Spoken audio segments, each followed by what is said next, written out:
Makueni iko leo Noah, na iko hapa kwa sababu kila mtu ako na interest ya watu wake washinde, but most importantly tumeleta vijana hao wote pamoja na wamejileta kwa hiari yao, and it is a very good thing kwamba tunaweza kukuza hizi talents. Scouts wamejaa hapa ili tukimaliza michezo hii tuweze kutafuta talenti ambazo ziko hapa za mpira wa vikapu, mpira ya magongo ama football, ili watu vijana waende kupanda ngazi, because this is what we want to promote. Na even discipline ambayo imetumika katika michezo hii ya kuhakikisha kwamba wale ambao wamecheza ni wale ambao wanafaa kucheza.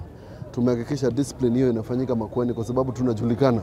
Tukienda katika michezo hiyo nyingine, watu wa Makueni wanaleta wale ambao wako na ile umri ambao inatakikana.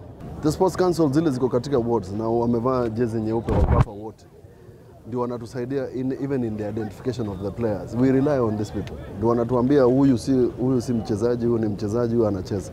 But it involves them kwa sababu hao ndio wanawaleta huku, hao ndio wanawatrain, wanafanya hii michezo pamoja. That means katika at the ward level tuko na watu ambao hao wenyewe wanashughulika na michezo hii. Tukipanga mipango ile hata michezo ya ward together with the MCAs, these Sports Council members ndio wanaenda huko wanatusaidia na jambo hili. So it is an all-inclusive game tunafanya. Now we are going to continue improving this Sports Council. Unaona leo tumewadek, wamevaa jazi special. As we go along, we are going to involve them even more kwa sababu wanatusaidia katika michezo hii. Utakuta wengine hata ambao ni coaches hapa wamevuka ile miaka ambao walikuwa wanacheza kisa na sasa wamekuja na teams. That is what it is.